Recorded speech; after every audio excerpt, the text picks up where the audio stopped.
नागपुरातील हिवाळी अधिवेशनाचा आज दुसरा दिवस. विविध मुद्द्यांवर विरोधक आज पुन्हा आक्रमक. उद्धव ठाकरे, आदित्य ठाकरे अधिवेशनाला उपस्थित.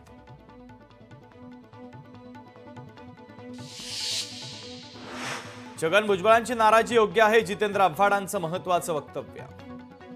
देशमुखांची हत्या करणाऱ्यांना फाशीची शिक्षा द्या, केजच्या आमदार नमिता मुंदडा यांची मागणी. नाराज आमदारांची शिंदे समजूत काढतील, भुजबळांचा निर्णय अजितदादा घेतील, उदय सामंतांचं वक्तव्य. लवकरच खातेवाटप पूर्ण होणार, खातेवाटपामध्ये कोणताही तिढा नाही, उदय सामंतांची माहिती. सत्ताधाऱ्यांकडून वारंवार घटनेचं अवमूल्यन, सत्ता स्थापनेच्या पूर्वीच शपथविधीची घोषणा, सरकार राज्यपालांना गृहीत धरतंय, भास्कर जाधवांचा सत्ताधाऱ्यांवर जोरदार हल्लाबोल.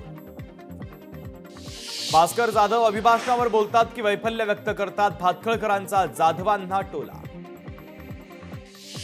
वैफल्यग्रस्त विरोधकांची अध्यक्षांचा अपमान करण्यापर्यंत मजल, विखे पाटलांचा भास्कर जाधव यांच्यावर निशाणा.